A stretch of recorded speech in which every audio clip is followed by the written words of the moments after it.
Greetings, Minecrafters, and welcome to another Minecraft discussion on this glorious day.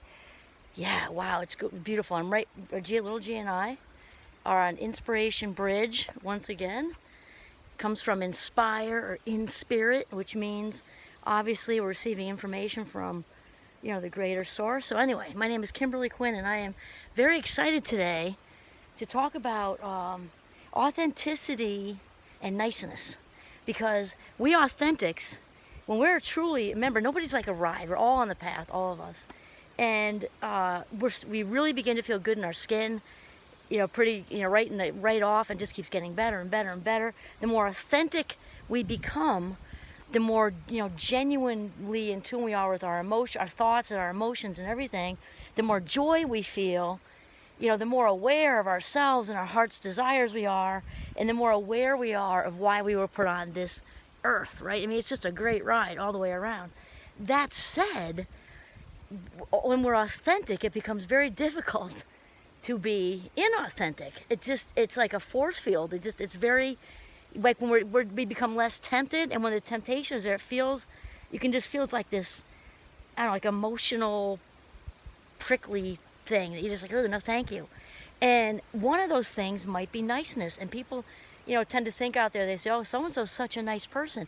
And when I used to hear that, I'm like, oh, okay, cool. And now I'm like, I don't know. Does that mean, where are they on the authentic, path? I don't know. It's not my place to judge, just observing for sure. But I've learned to look at that word differently and to interpret it differently. And I'm going to give a shout out to Aaron Doughty, even though I haven't listened to him recently, I'm having a memory of him talking about this and how when we become more real, we are less apt to swap out niceness for approval. Okay, so I'm going to jump into some children's books right now. One is my least favorite on this earth, which, as some of you know, is The Giving Tree, which in my opinion should be called Codependency for Kids. It's all about the tree who's a mother figure working her way down to a stump, still needing in her son's approval, who uses her and ends up, she has nothing left to give but a stump. I think you know the story. So that's my least favorite. And then one of the children's books that I'm a big fan of is The Velveteen Rabbit, because if you know the story, it's about a stuffed rabbit that belongs to a small child who gets very sick. And anyway, and we don't need to go that route, because I just want to explain to you the Velveteen Rabbit ends up having, I'm going to say her just to equalize, right? Her fur rubbed off, from life happening, and it's a great story about how once you become real, you can never become unreal again. Like once your fur's rubbed off from life, from this happening, that happening, adversity, and all the reflection, and then once you become real, you cannot become unreal again. So that is the story of the authentics, and it's a kid's book, and anyway, it's really good. And I remember actually when I went trucking along way back in the day at like 12 years old, to my mother's AA meetings, I remember just what a great feeling it was to be around the folks in AA. Like, even at just 12 or 13 at the anniversaries and hearing the stories. And I remember, I don't think I had read that book by then, but I had my own thoughts and words about it. I remember it felt like I was surrounded by velveteen rabbits. Just, again, I wouldn't have had the words at 12, but just not an ego in the place, just so real, because they've had all their fur rubbed off, and yeah, they were just surrounded by realness. But anyway, so this is the thing: when we once we become real, we cannot become unreal again. And so life happens where we're, especially in the workplace, where there's all kinds of dynamics going on and power differentials, and feeling like we have the need to please, and we can feel pulled out of our frames. We might disagree with something, especially in this particular political climate. And hear me when I say, it's not about becoming, warriors for confrontation either. That's not the same. In fact, I would say that the rule applies here that as, for parents of teenagers, ours are all young adults now, but choose your battles, because there's so much petty stuff that goes on out there that you don't really need to engage in.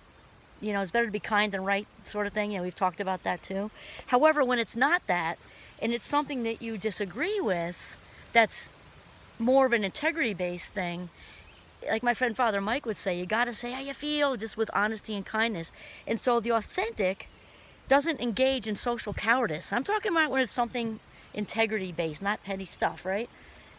We don't. So that means you can politely, with honesty and kindness, say, I don't really agree with that. We can agree to disagree or whatever, instead of being yanked outside of your frame into other people's frames to swap out niceness for approval. So everybody's fine and okay. Are we okay? Because that's like saying, oh, are we okay? Are we okay? Did I check the box? Did I do what you wanted, even if you're not saying all that stuff, right? And that takes a hit on us, because whenever we're pulled out of our frame into other people's frames, even if it's just like a conversation, it doesn't have to be a big, a big sacrifice of who we are, but it is a sacrifice of who we are, because the very second we're pulled out of our frame into the other person's frame and swapping out, niceness for their approval, we are saying what you think of me is more important than what I think of me. So thank goodness I smoothed it over and have your gracious approval, because now I can go on with my day. Crap. No way. And that right there is self-abandonment of just the highest order. Self-abandonment, there's nothing worse we can do to ourselves. Like, that's the one. It's self-abandonment, is also self-betrayal, and it takes, even if it's a small conversation, not some huge big thing, it does take a hit on us, because we've put somebody else before ourselves in not a good way.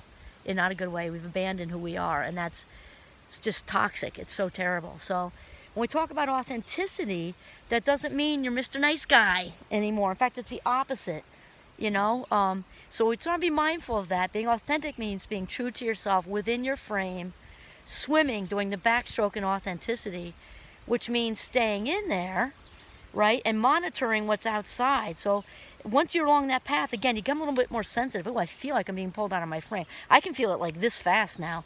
It's like anything. When you practice it, you get better at it, right? We can actually practice being authentic. Yeah, it's true.